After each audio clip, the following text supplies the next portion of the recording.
Rent-A-Car. And how about this from Kimmy Davidson, the senior? She needed strike 5 in the 10th frame and got strike, and then 7. And the Bearcats come back from an 18-pin deficit, and they take game 3. So it's 2-1 in favor of the Bearcats over the defending national champions, the Cornhuskers of Nebraska. With Hall of Famer Carolyn Doran-Ballard, I'm Dave Armstrong. Glad to have you with us for the 2014 NCAA Women's Bowling Championship from the game of Wycliffe near Cleveland, Ohio.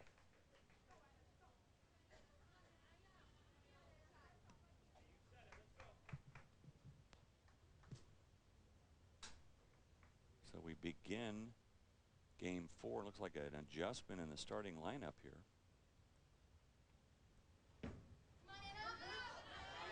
Anna Gross leading things off.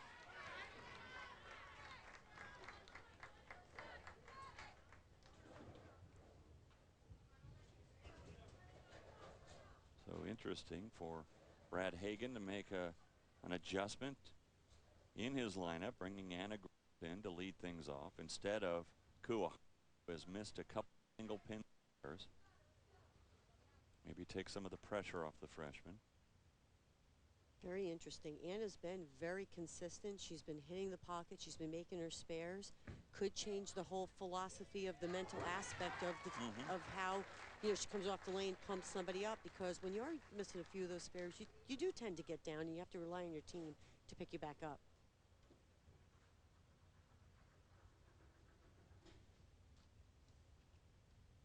Bill Straub staying with his lineup. Jasmine Mason leading things off for the Cornhuskers. Taking a practice swing before she gets up on the approach. I remember being on tour. Kim Terrell Kearney used to do that. Taking a different angle than anyone else here, Mason leaves the 10-pin. Ball getting down the lane just a little bit too far. Much smoother reaction off the dry than she had before, though. Much smoother. Nebraska winning a title last year. They also won in the NCAA Women's Bowling Championship in 04, 05, and 09.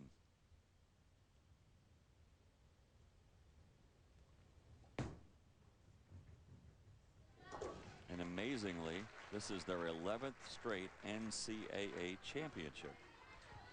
They haven't been in the finals in all of those, and they haven't won them all, but 11 straight. And you look at the bowling champions since 2007. Interesting, Maryland Eastern Shore, where they were ousted by Sam Houston State. And a couple of repeats. Vanderbilt's won twice, Nebraska in those years. So now here is Kuahara moving down to the second slot.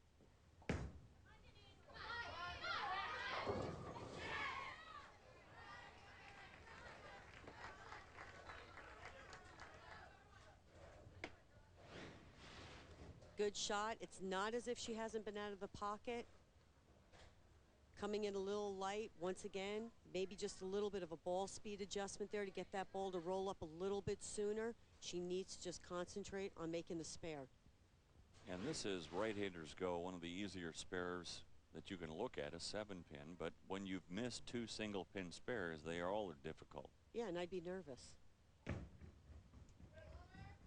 Covers this one? No. Oh my gosh, it slid by. That's the 3rd single-pin spare that she has missed. Now it's got to start playing mind games with her.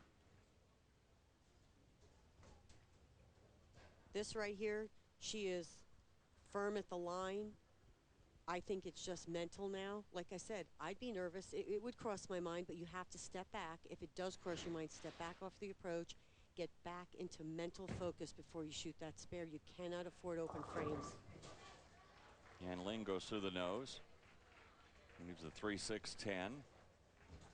And we're showing you earlier how these two teams got to this championship. Sam Houston State, they were the number 8 seed coming in. Maryland Eastern Shore was the number 1 seed. They beat them not once but twice. Nebraska, meanwhile, knocking off Wisconsin Whitewater 4-2.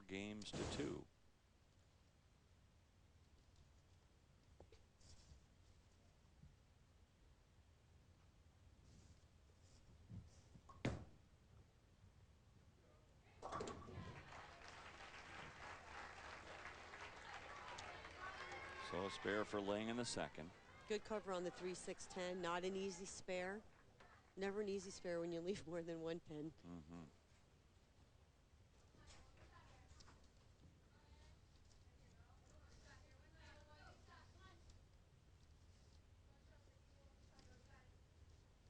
Again, here's Erin Brown. Now she moves to the number 3 position. Maybe that was part of the shuffle by Hagan, too, to move Brown down in the order a little bit, because she's been so good. Very consistent. And he said the girls that were playing a little bit straighter used weaker equipment this week with surface, a little more surface. And as they moved left, and it's definitely working, and as they moved left, they migrated during the transition. They went to stronger equipment with less surface. So very interesting strategy. 7 frames for Erin Brown, 5 strikes, and 2 spares. That right there should tell you something. If someone's been in the pocket that much and has a good striking percentage from that part of the lane, I would probably try it.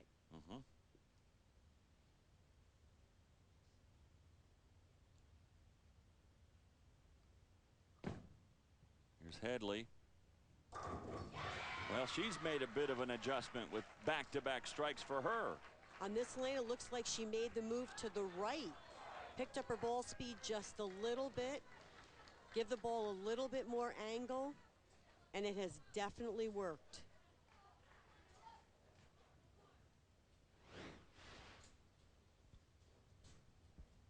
So now Cardona, as you see Headley talking things over with Paul Klempa.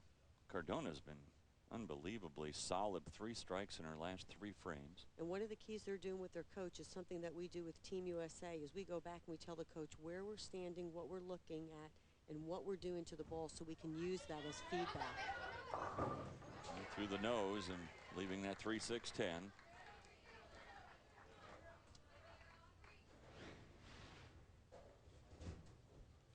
Definitely left of target on that shot. Bad shot. Got a break, 3-6-10.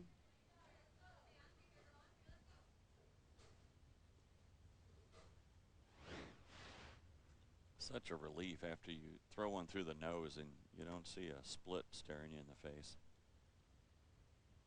Feel like you caught a break.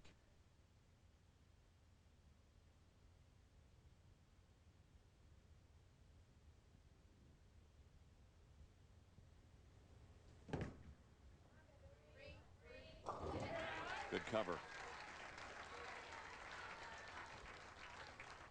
So the lead remains 9 for the Cornhuskers. Changes. She uses spare ball going at 3-6-10, throw straight at it.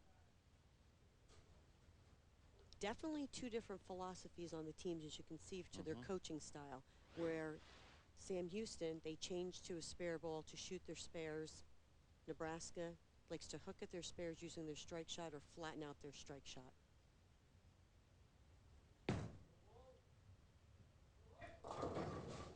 Ruiz, she has not had a strike yet, has marked in all but 1 frame. She's got to be getting a little frustrated, though. A little more upright at the foul line. She's pitching it a little bit and not quite getting the rotation she needs to get that ball to read the lane. One of the keys on a 40-foot pattern, especially using the Kegel ice lane conditioner, is you need that ball to read the middle part of the lane. Talking to John Janowitz, one of the lane technicians with Kegel, the middle part of the lane was the key to whether your ball was going to make it to the pocket or not. Oh, an open here, giving the Bearcats the lead right back again.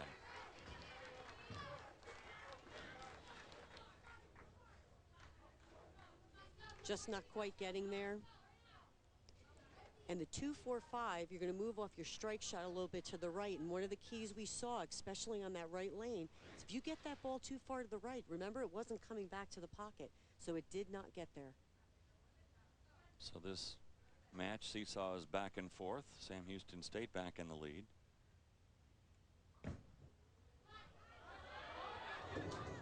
Ooh. What a mess here.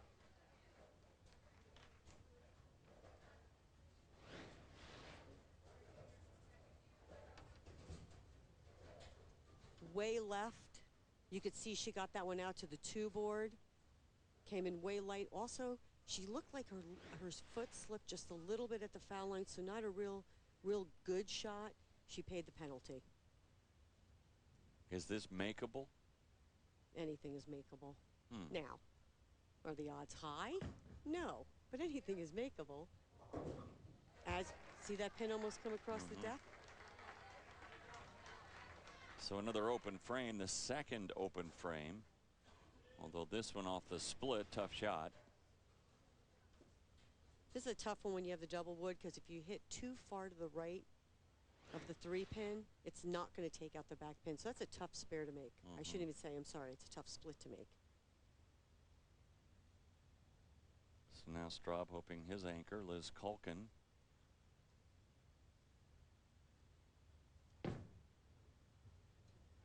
And Culkin comes through.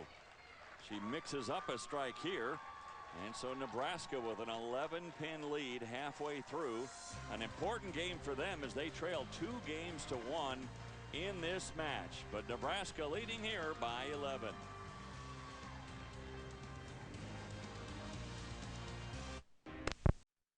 With Sam Houston State leading the defending champion Nebraska Cornhuskers 2-1. But Nebraska leads here in game 4 by 11 pins. We go to the 6th frame. And Sam Houston State has made a change in their lineup. We'll tell you about that when she comes up. But right now it's Anna Gross. Speaking of changes, she was bowling 3rd. Now she's their leadoff bowler and through the head pin, leaving the 6-10. The change for Sam Houston State will come in their next bowler as Janine Kuahara, the freshman from Singapore, is coming out of the lineup, being substituted by Rebecca Pitzer, a junior. We'll see Rebecca next.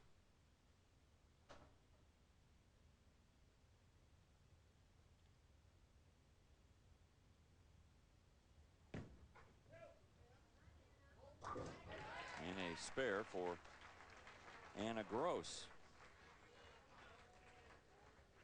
The shot coming out of that commercial break is always so crucial because you're waiting, you kind of calm down a little bit, and then all of a sudden you just got to make sure to be aggressive, and sometimes you get a little slow right after that commercial break because she's been spot on for all these games.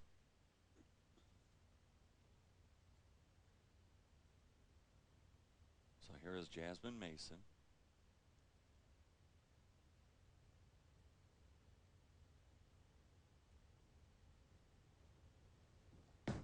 Working on the strike in the 5th. Well, I wasn't sure it was even going to get back to the pocket. It went so far out, but it did come back in and leaves the 7.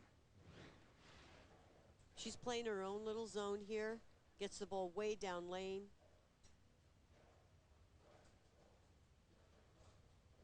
Because of her rotation, though, she's able to get that ball back. It's coming back just a little bit too light. Be interesting to see what adjustments she makes to try to get those pins off the deck. Yeah, she's not making many. From Cranston, Rhode Island. Look out. Oh boy. Big open frame here, and again handing it back to the Bearcats. That's her 2nd open frame of this game. And she's beside herself right now. So now here is Rebecca Pitzer. That's one of the detriments of hooking at your spares, is that with the lane conditions and as they go through the transition, especially now with the different oils and the different patterns, as they go through the transition, that hook spot is not always the same.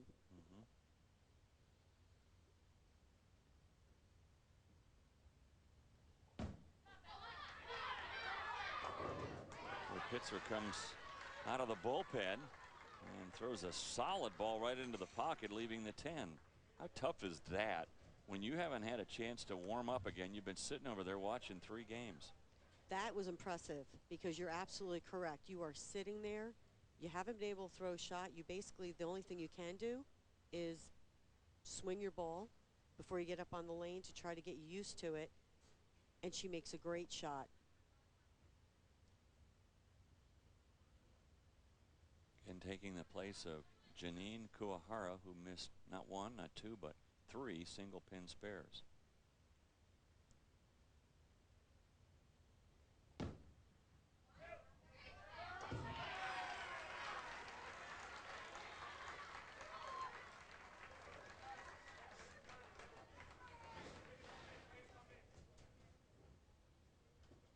So good substitution as Pitzer comes in and marks in the 7th frame.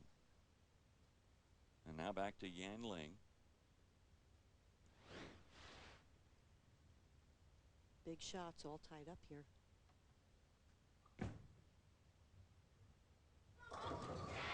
That is a big shot. Yan Ling with a strike in the 7th.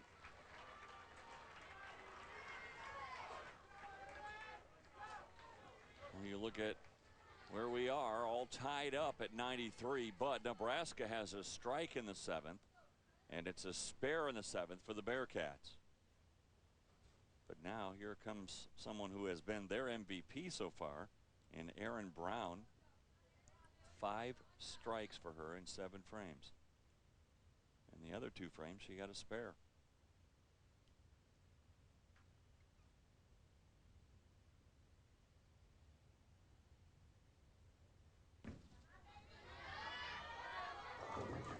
She didn't like it from the moment it left her hand. And that pin count costing the Bearcats, so Nebraska has the lead. Definitely was not as aggressive through that at the bottom of the swing. She dead loses it. Does not get the rotation, a little bit more up the back of it. Leaves a 2-4-5.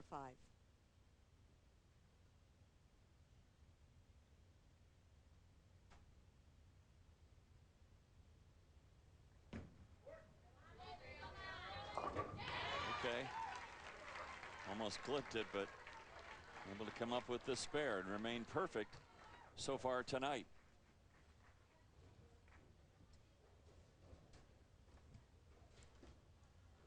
Well, here is Bethany Headley. She made a move, and it's really paid off. Headley coming off the strike in the 7th. She's had back-to-back strikes for her. 1 in the 3rd frame of this game and the 8th frame of the game before that. And yet another one. She is locked in now. And she made the adjustment we were talking about earlier. Not so much reaching for another ball, but she made the move on the lane, opened up her angles just a little bit, went a little bit more right to left, and it's paid off.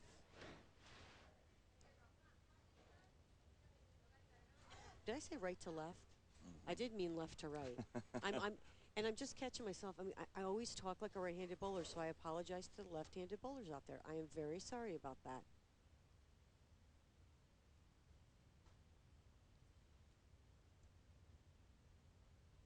Here's Cardona.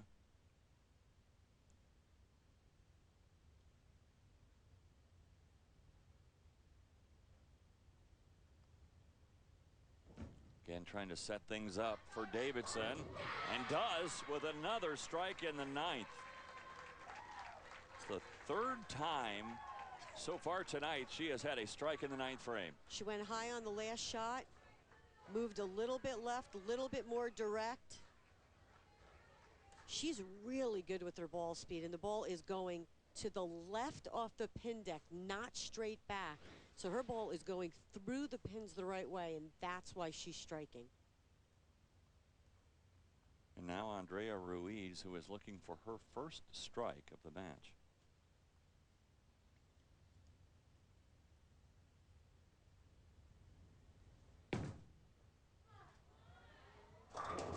It comes at a big time and makes it 3 in a row for the Cornhuskers.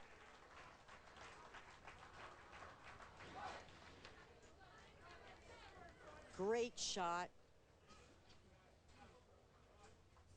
Nothing more you can say about that. Real good shot, real firm at the line. What a way to set up the anchor bowler. 13-pin lead for the Cornhuskers. So again, Davidson cannot close out Nebraska, but she can make life a little more difficult for Culkin.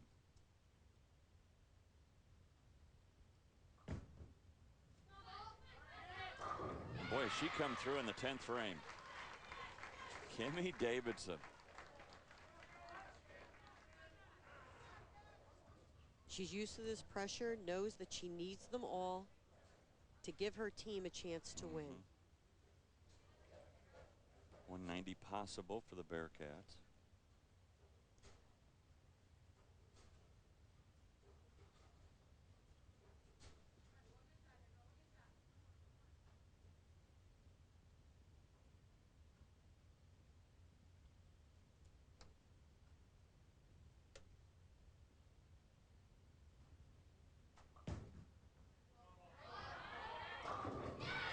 Wow. Doing her part. Unbelievable. What great 10th frame she's putting together. She strikes here. She forces Nebraska to have, well, the first shot locks it up. But if not, good count is crucial. Well, you look at the seniors, Cardona and Davidson, talk so much about how they wanted to bring home this championship in their 4th and final year, starting this program. They were there from the very beginning with Brad Hagan. They bought in, came in as freshmen to start a new program. And now here they are bowling for an NCAA title. And man, what a finish for Davidson here in this game.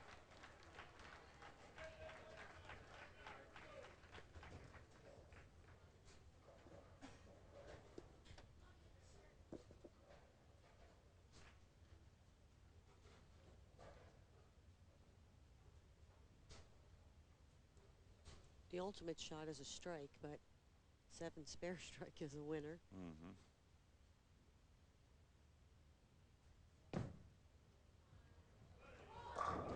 That'll do it.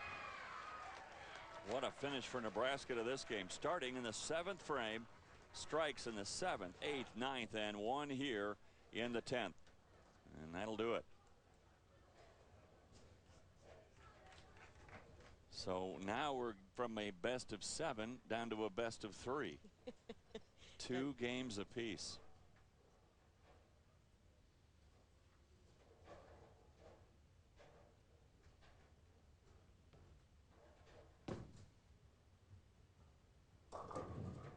Well, that's if you're going to get a split, that's the time to do it.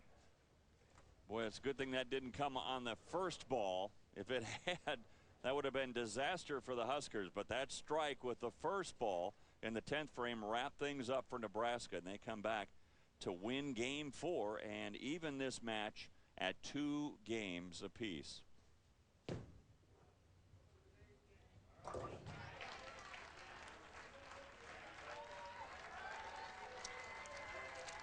So 197 to 189 in favor of Nebraska in game 4.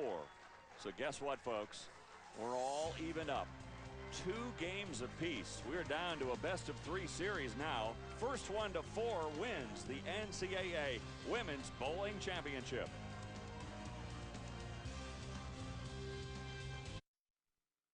NU first at 1:30, Tennessee faces Texas A&M in the SEC. Then later at 6:30, Coppin State meets Delaware. College softball doubleheader Sunday on ESPNU. Both games also live on Watch ESPN. So we go to game 5 with this match deadlocked at 2 games apiece. Nebraska will start things off with their freshman Jasmine Mason.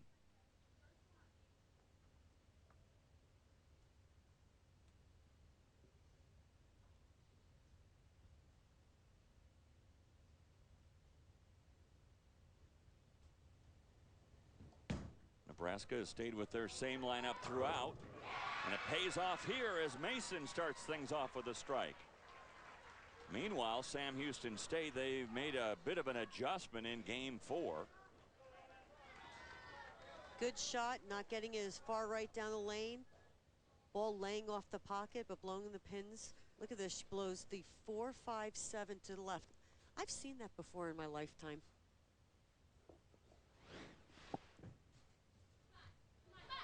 And answering with a strike of her own is Anna Gross. We'll let the fireworks begin.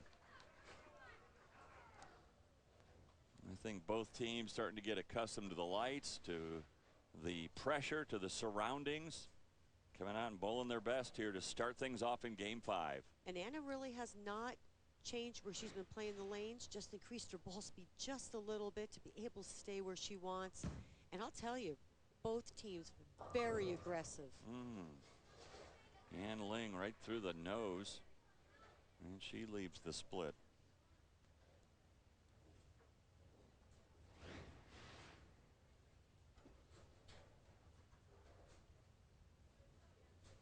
And I believe that was a ball change for Yen.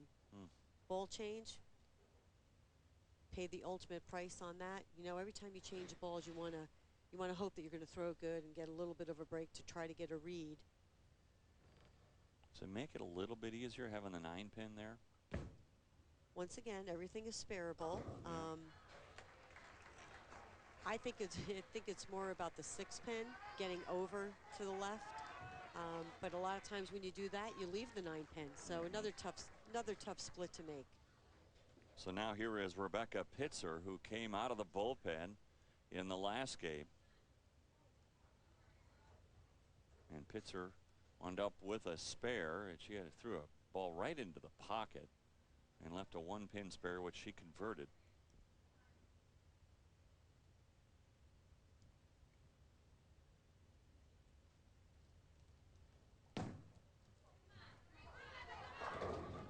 She's been solid out of the bullpen, like Mariana Rivera or something.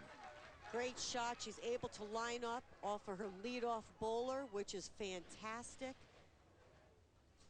A little bit straighter. Once again, rock solid. Look at the knee bend. Left arm extended way out to the left for leverage. I mean, just keeping the head steady. Great shots. Talking with Brad, he said, the only time I'm going to bring in the 6th person is if I think there's a player that just is losing the pocket or is mentally not there. And that happened, and it has paid off. Here's Headley. Well, she throws another one into the pocket. Headley had struck in 3 straight frames. Good shots when she made that move to the right.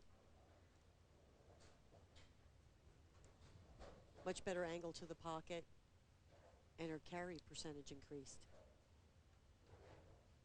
It is so crucial today with the lane patterns and the lane oils and how they change and how the transitions happen, where you could hit the pocket constantly and not strike. And it's so crucial to have the right angle, the ball speed. Honestly, I hate to admit to this sometimes, but a lot of times it does depend on having the right ball in your hand. You know, you want to get comfortable. You want to increase that little margin of error, that mistake area where you could have a little bit of hold, a little bit of swing. So those fine adjustments are key in today's game. And she converts on the spare, knocking down the 6-pin. So coming off that open frame in the second, but still, Sam Houston State has opened up a 24-pin lead, can make it 34 with another strike here. They started off with strike. And guess who? Aaron Brown, who has just been rock solid so far for the Bearcats.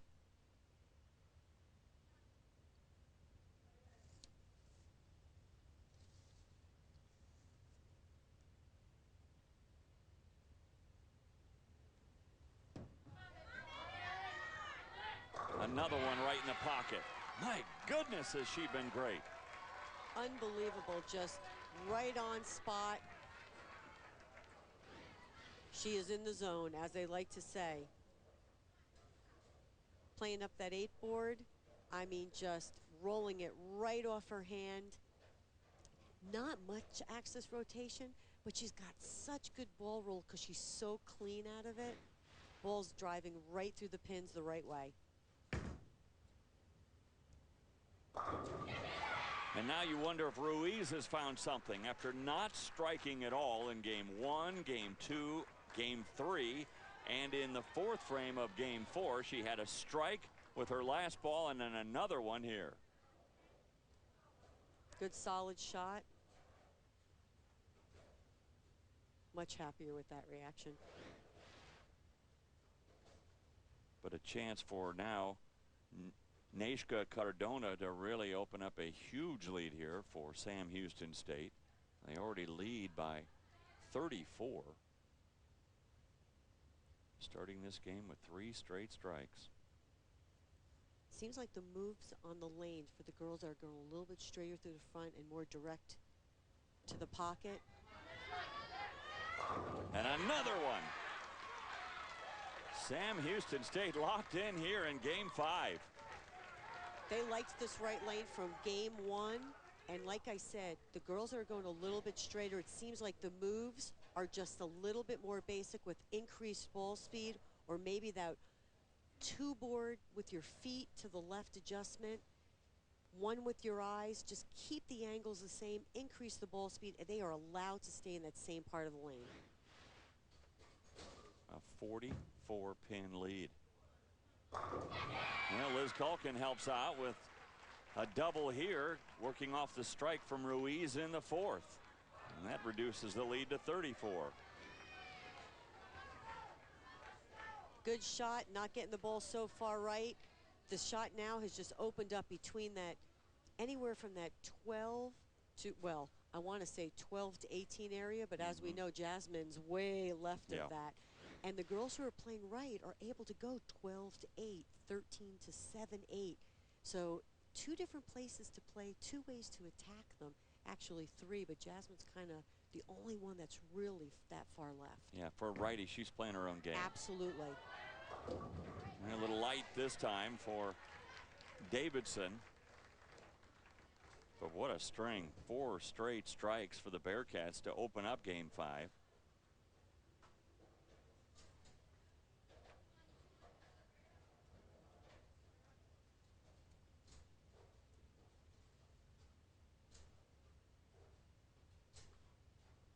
Brad Hagan, their coach, the only coach that Sam Houston State has ever known. He's got to be loving what he's seeing here. He looks down at that scorecard and 33-pin lead. And a spare here for the Bearcats in the 5th. Big advantage for Sam Houston State in a crucial game 5 of this NCAA Women's Bowling Championship. And we'll be back in just a moment. Your adventure starts here. And Geico. 15 minutes could save you 15% or more on car insurance.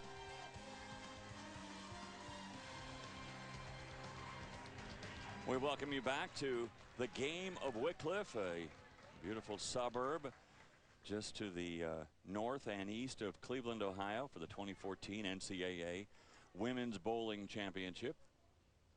And now we begin the second half of an important and crucial game 5, with Nebraska coming off a double here, but trailing by 33 pins. Familiar routine of Jasmine Mason. Loosens up the arm swing, gives you a little bit of a feel of what you're supposed to be doing. Had a strike in the 1st.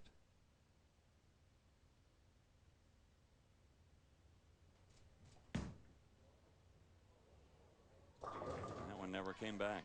Boy, when she gets it way out there, it just doesn't seem to want to come back. And that pin count a little costly too, working on the double. I just think she has too much angle through the front. I mean, she's way too much angle. As you can see, even the girls that are playing a little bit deeper, they're playing between that, 13 to 18, 19, and keeping it a little bit straighter through that front part of the lanes, through the heads, where they're not getting it so far to the right. Well, trailing by 37, every mark is important, and she's able to pick up the spare here. So good recovery by Jasmine Mason.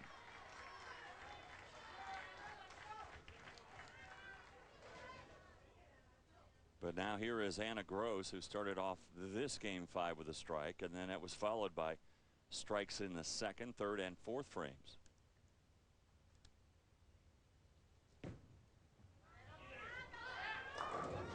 another solid shot for Anna Gross, leaving the 10.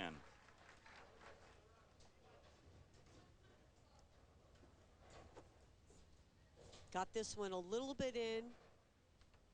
Flat 10. There's oil to move into. Ball going off to the right as it's leaving the pin deck, leaving that flat 10. On this pattern, there's a little bit of a buildup in the middle part of the lane, so there's plenty to move into. And once you do, the ball goes down the lane just a little bit further, especially if you're playing straighter.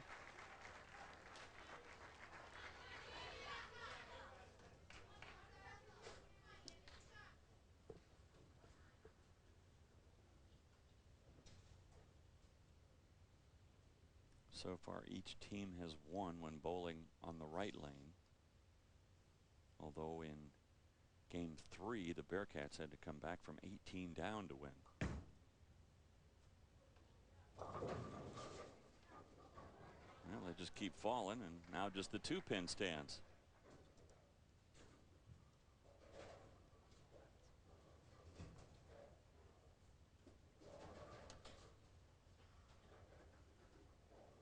Hitting about the 22 board at the arrows.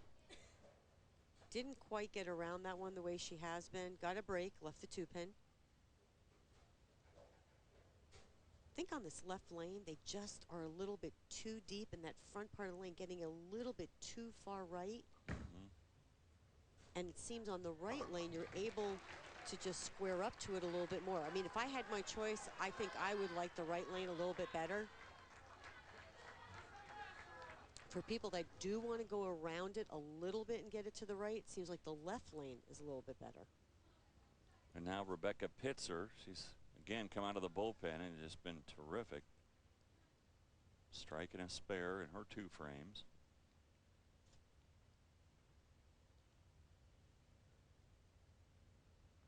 And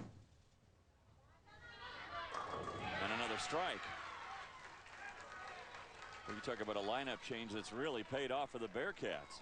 That's exactly what you want when you have somebody come up off the bench. Rock solid again at the foul line. She likes it. She says hit.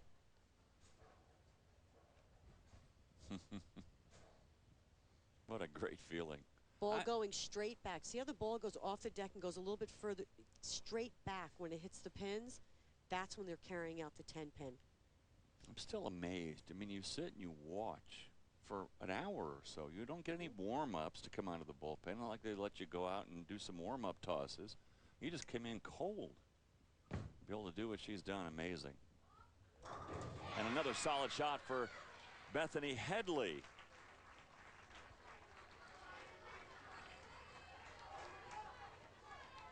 That's getting good now, isn't it? 37-pin advantage for the Bearcats, but Nebraska saying, hey, we're still around. Big strike in the 8th frame. And now here is Erin Brown. A dream night for her. Unbelievable. Rock solid, steady Eddie. That's what I call her, but I don't want to call her steady Eddie, like steady girly. I don't know what to, but I mean, she is the one. How about steady Edie? There you go. Well, whatever. She's been steady. No question about that. Another solid shot right in the pocket, leaving the 10. Again, you convert these spares from this point forward, and you really force the Cornhuskers to string them together. Comes in just a little half pocket. I mean, not much. Just once again, ball going a little bit to the right as it leaves the deck. It's usually when you leave that flat 10.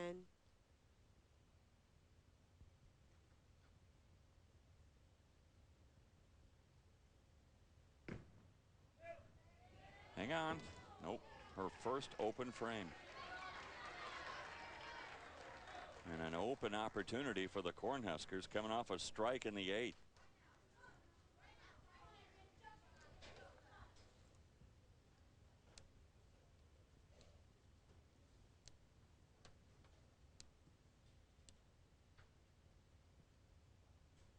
Definitely don't want to give Nebraska the opportunity to take advantage.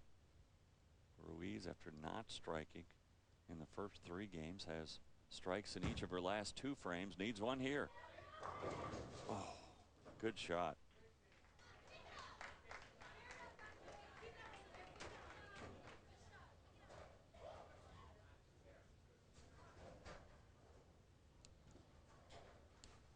Andrea pitching the ball a little bit more out onto the lane.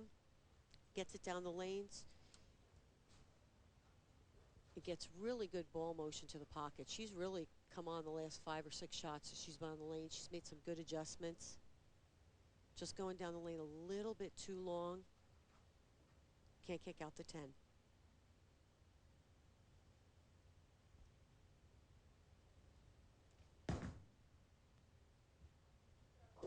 Had to have that. And able to get that 10 pin into the channel,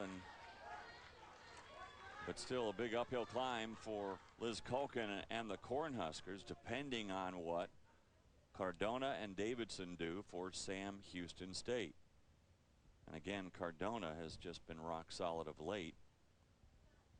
You think back to game 4, she had a strike in the 9th. Game 3, she had a strike in the 9th. Game 2, she had a strike in the 9th.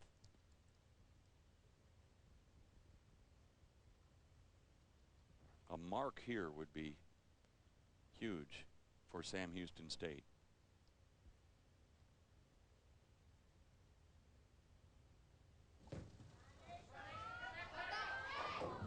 Oh boy, oh boy. You talk about the break of the match so far. That was a huge break. She definitely knew she got it. She got a little left of what of target, because you could see her right hand go to the right, push off, but gets the break. Oh my.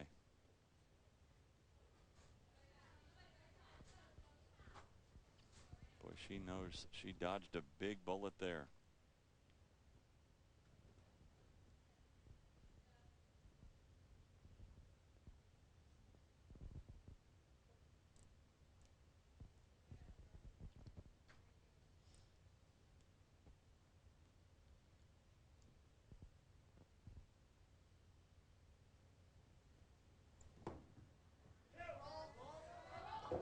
Oh, boy, she clips the 4 and misses the 7. A big open frame here for the Bearcats in the 9th. Ball sliding, almost missing the 4 pin. Wraps around the 7.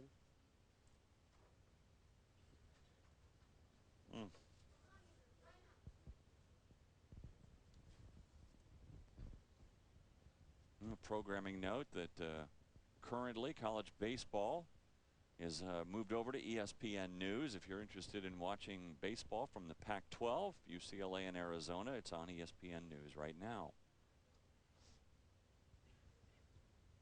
And as soon as we're done here, we'll switch the baseball back over to ESPNU.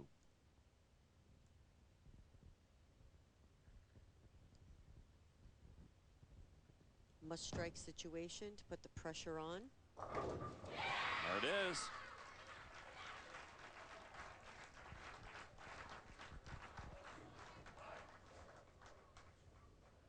So just a 14 pin deficit now. Good shot, mixes them up. 5 pin just spinning around, but falls.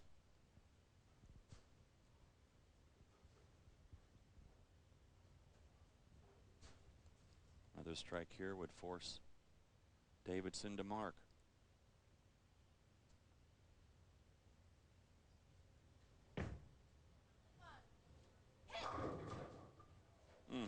A little bit high.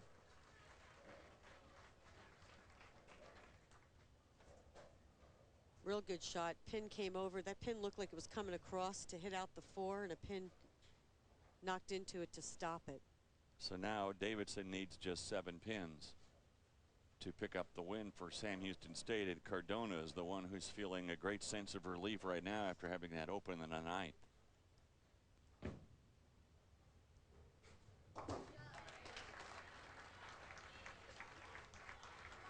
So Culkin gets a spare or strike spare, and finishes with a 191, which not a bad score, but the way that the Bearcats started off this game with 4 straight strikes, Nebraska was playing catch up the entire game. So again, just 7 pins to win the game.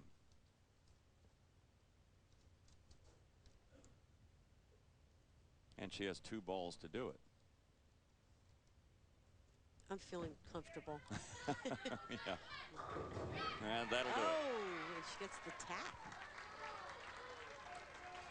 So Kimmy Davidson comes through with a strike when all she needed was 7. And Sam Houston State continues the streak where the team on the right lane winning so far. And that's a big win for the Bearcats to take on the defending national champions, Nebraska. And now Sam Houston State is just 1 game away from the NCAA Women's Bowling Championship. Making a ball change here on this, I don't want fill shot to her because she already got the pins needed to win the match. Is this just experimentation a little bit? Experimentation. So she said, no, I don't like that one. She crossed over with that ball, saying, I think I'm going to go back to the other one when we resume with game 6. But Sam Houston State takes game 5 and a 3-2 lead. Nebraska really behind the 8 ball now. Check out that. Cardona and Kimmy Davidson are seniors now. They have been so close. They have been a part of something big at Sam Houston State. They have been a part of this 4-year program where 3 times they've been to the championship. This is their first time in the finals, and now they're just 1 game away from their first NCAA women's bowling title. Anna Gross starts things off with this crucial game for both teams with a strike. Remember, the Bearcats started with 4 straight strikes in game 5. Big shot here for Anna Gross. Solid. Telling it to hang on, and it does. So moving Anna Gross to the leadoff spot has been a big move for Brad Hagan, and also bringing in Rebecca Pitzer. And even after the break, very aggressive on that come out shot. It's huge. So here's Nebraska. All the titles, all the history. And now they need to win this game just to force a 7th and decisive game. And how about that? Jasmine Mason answers with a strike of her own. Game on. All tied up after the first frame.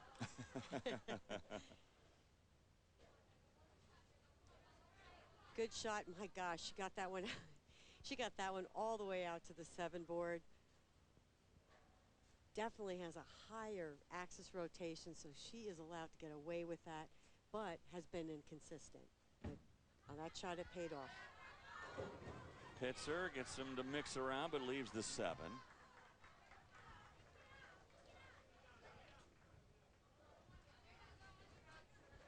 So this is the moment. They, this is the game.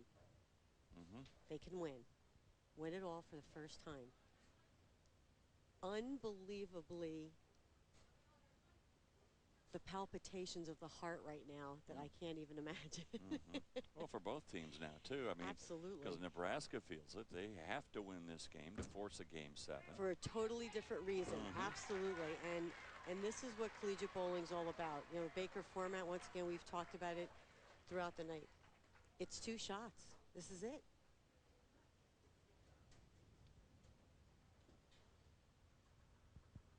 Just solid, going right across the lane for the 7 pin and a mark. So a strike spare start for Sam Houston State. Now here's Yan Ling, the only senior for the Cornhuskers. That scares the rest of the country, doesn't it? Here they are back in another final, looking for their 2nd straight NCAA bowling championship, and yet they'll bring almost everyone back next year. Great shot, just a bad break, ring 10.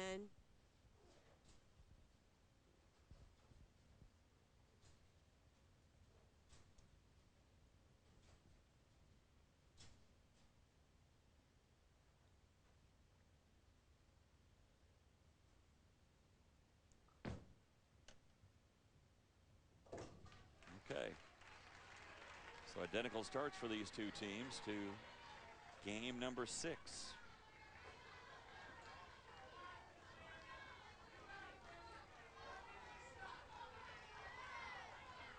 Here is Aaron Brown coming off her only open frame of the entire night. If she were to bowl her own ball, because she bowled 10 frames already, she would have had a 211 even with that open. Not a bad game.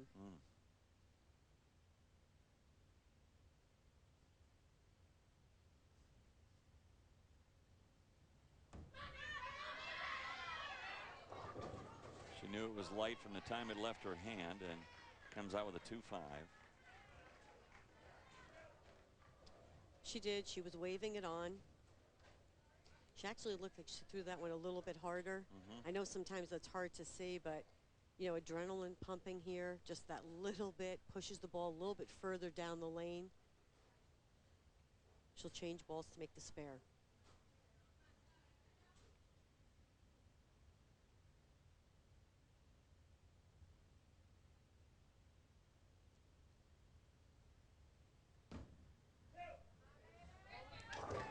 And trying to keep his team focused all week, Brad Hagan, his one message to them all week long has been one more.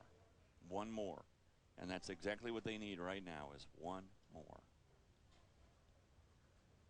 And standing in their way, the Nebraska Cornhuskers, who won last year and have won already 4 NCAA titles, not to mention all the titles they won in the 90s.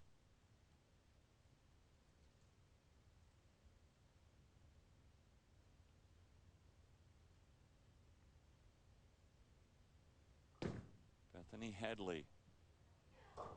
That was light all the way. Yikes. Was not a good shot off her hand. She lost it early. You could hear it hit the lane. Just was not a good shot. You could see her raise right up after she lets it go. A little quick off her hand. Wasn't able to get the rotation on it and paid the price. Spareable. Needs to hit to the right side of the head pin, shove that pin over to the left to hit the 7 pin.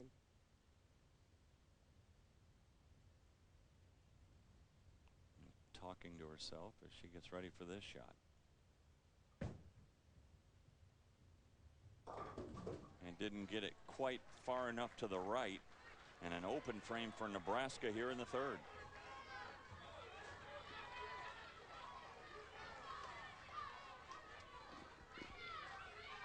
I think we're going to hear people getting very loud as of this moment. I love it.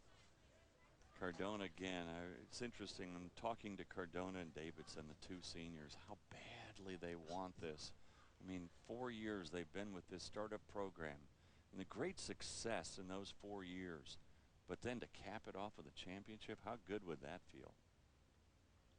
I have goosebumps just thinking about it. I mean, just college bowling was the greatest. I mean, one of the best things I ever did. And I want them all just to bowl well. Solid shot.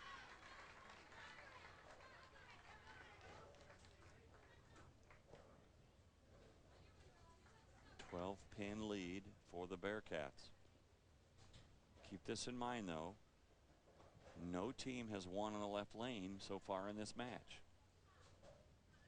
Nebraska had the best opportunity to do that. They led by 18, but then a big comeback by the Bearcats in game 4. Excuse me, game 3. Single pin spare, it's the 10 pin.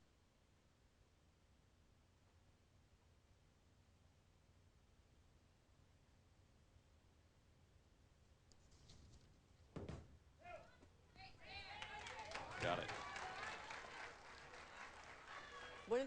One of the great things that shows how important Baker is for the team unity, in talking to both teams said it, but said it a little differently. It was about, this is our dream. Nobody ever says, I mean, they said it was important to themselves, but especially the shots for staying in the moment, you know, so-and-so helps me get back into what I need to focus on mentally, but it's our dream, and I think that's just so cool.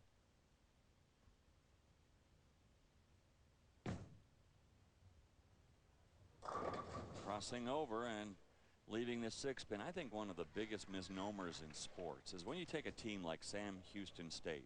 A lot of people would say, well, they have nothing to lose. They've never been here before. Anytime you're bowling or playing baseball or football or any sport for the championship, both individuals, both teams have something to lose, but they also have something to gain. Absolutely.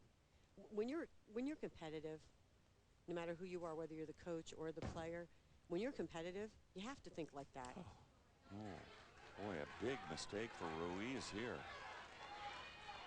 And that's 2 open frames in a row for Nebraska. They're starting to feel the pressure here of trying to win this game 6. Well, the first shot, she missed way left of her target. She was way straight through the front part of the lane. She's been getting it just a little bit right, not down lane, but in the front. Could be mental error, which is what I would think it is, because, you know, pressure is on, like you just said. Just didn't flatten it out. Not only that, lanes are breaking down. So even if you don't flatten it out just enough, that ball's going to pick up, because the oil's now been shifted around, because where you're using your spare shot could be dry. And Davidson makes him pay even more with a strike in the 5th.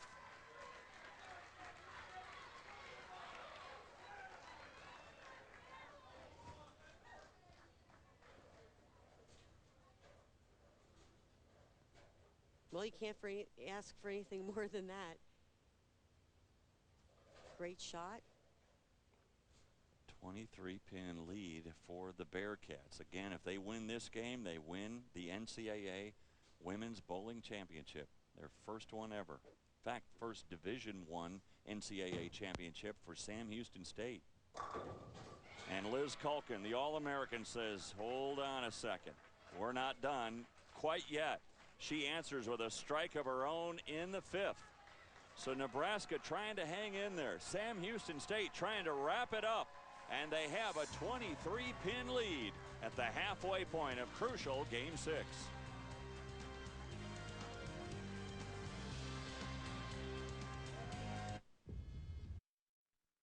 Bowling Championship is presented by Northwestern Mutual. Coverage of the NCAA Championships continues with the NCAA Women's Gymnastics Championships, April 30th, 8 p.m. Eastern on ESPNU. For more information on the NCAA Women's Gymnastics Championships, log on to ncaa.com, the official online home for all 89 NCAA championships. Well, here we are at the crucial 6th frame as Sam Houston State gets ready to go, leading by 23. If they win this game, they win their first ever NCAA Women's Bowling Championship.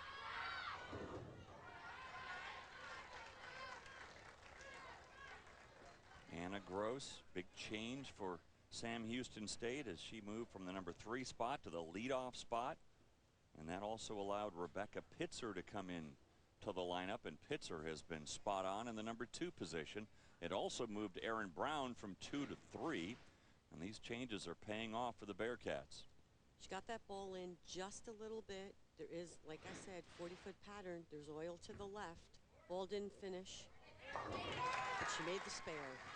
And that was coming off a strike, so no harm, no foul. And again, the lead remains 23. But remember, Nebraska's coming off a strike of their own in the 5th. And let's see, Jasmine Mason, she had a strike in the first frame. So a double here can cut that lead to 13.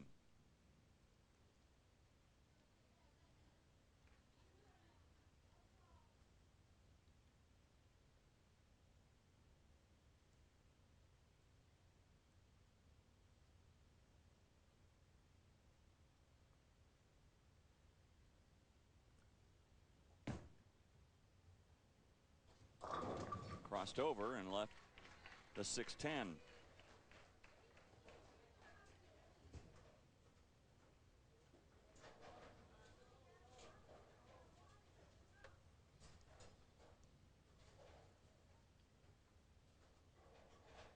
Jasmine hasn't had really good ball reaction all night.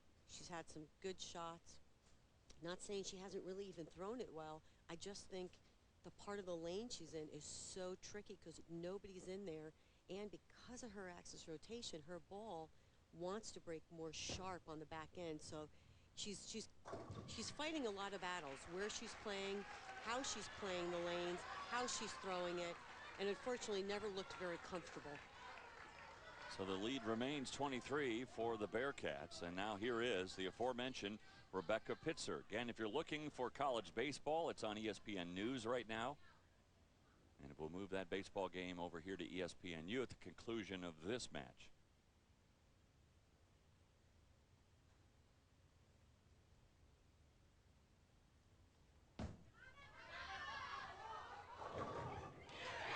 And Pitzer gets a mixer. Big strike in the 7th frame. And the Bearcats are thinking one more. We can smell the finish line now. Coming in just a little light. But that tap right at the end. Nobody said you had to hit him high flush.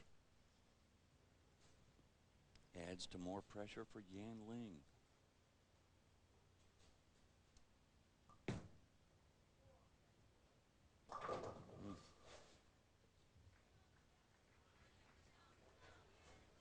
That'll increase the margin.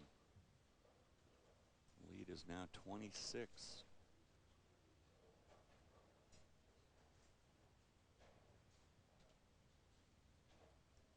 It'll take an heroic finish now for Nebraska or a collapse by the Bearcats. With just 3 frames to go, and it has to start here for Ling. Needs the mark.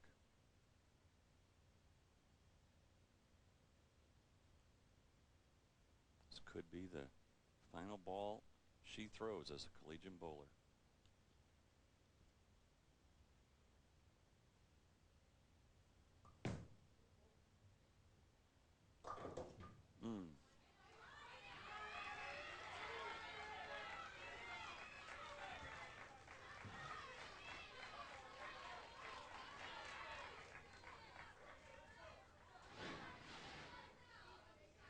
Needs the pickup here to keep her team in it. It just chops around the 4. So the lead is now 37. And again, here is Aaron Brown coming off that strike from the 7th frame.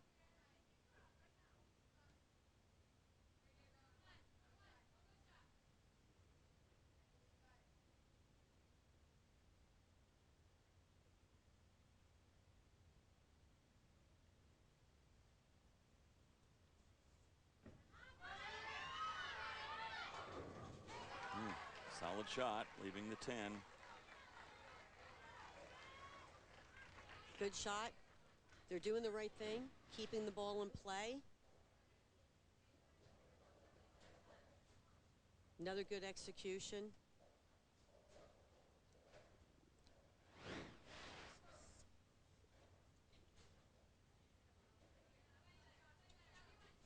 Needs to take her time, focus on making the spare.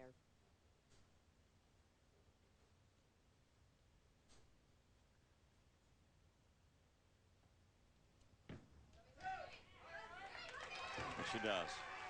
Again, Aaron Brown. The Bearcats would not be in this position right now if not for the sophomore from Michigan, Aaron Brown. Changes balls, goes straight across lane.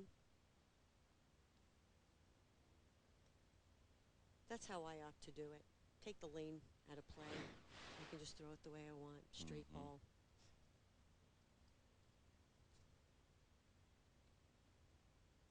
So a 37-pin lead. Bethany Headley knows really they need a strike here and perhaps strike out. Well, that'll get them going. A little mixer here in the 8th frame.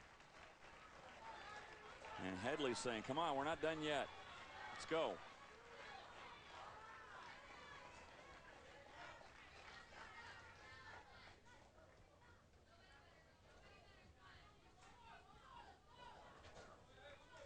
So now it's up to the seniors for the Bearcats to close this out.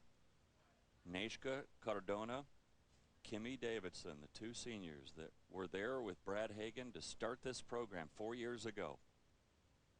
And how about that? They have a chance to cap off their collegiate careers with an NCAA Women's Bowling Championship. They can taste it. And perhaps a little revved up, a little more ball speed on that, and leaves the 2-pin. Definitely, you could see her feet got really fast on that shot. A little bit more ball speed.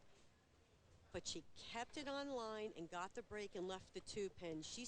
You can see the little hand going, come on, come on, come on. and very natural for that to happen. I mean, you're trying to, I mean, there's so many things going through their head right now, even though you say you're going to keep it one thought. It's all about just taking the deep breath in through the nose, out through the mouth, calm your heart rate down, and make the best shot you can.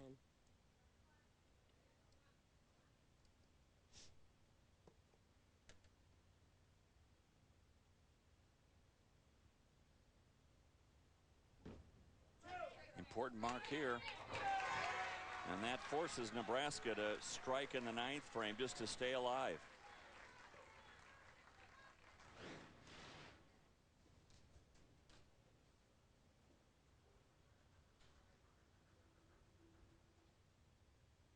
So all the hopes now of the Cornhuskers, who are looking for their 2nd straight NCAA championship and their 5th overall, rest on the shoulders of Andrea Ruiz. And she comes through with the strike they need.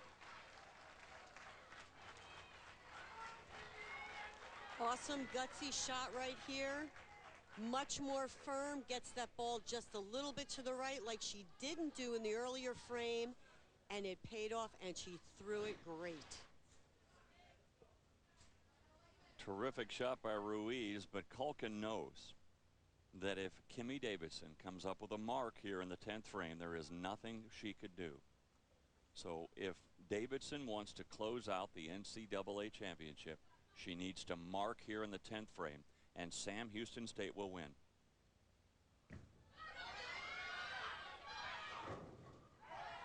All right, only a 6-pin standing in the way of the Bearcats and their first ever Division I NCAA championship in any sport for Sam Houston State. We need to watch the replay on this. This was a great shot, and look at the pin.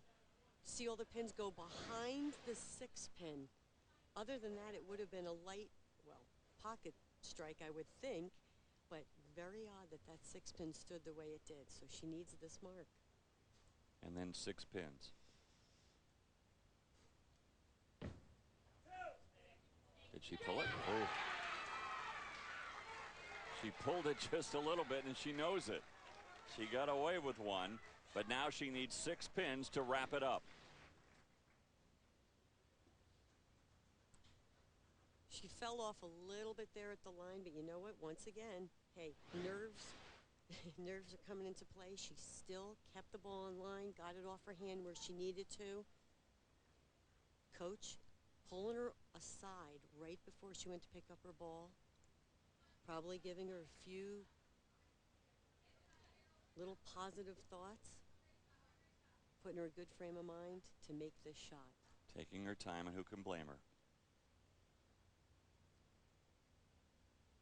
You can see the emotion from Bethany Headley. And there it is. Sam Houston State wins their first ever NCAA Division I title, and they do it in women's bowling.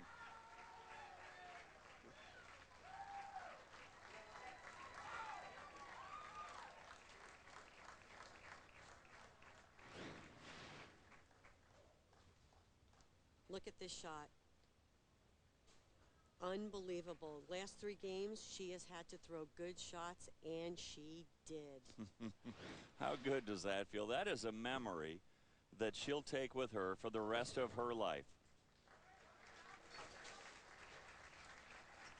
And you think of a program that started just 4 years ago versus one who has had so much success and so many great moments for Nebraska. And yet it was Sam Houston State who came in as the number 8 seed after the qualifying on Thursday. And they come all the way through and win the championship.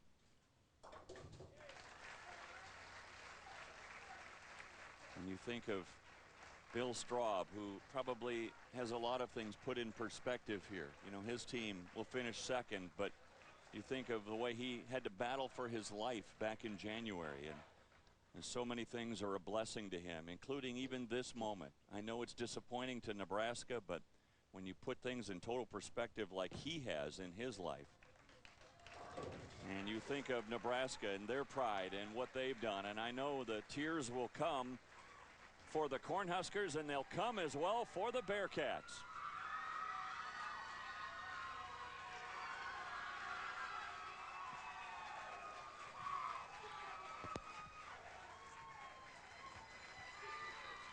And the most outstanding player of the event is the senior Kimmy Davidson. She caps off her collegiate career with an NCAA Women's Bowling Championship.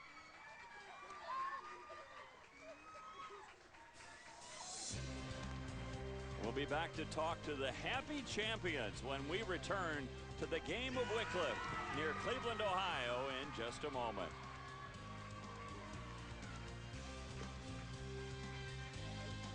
Are you confused?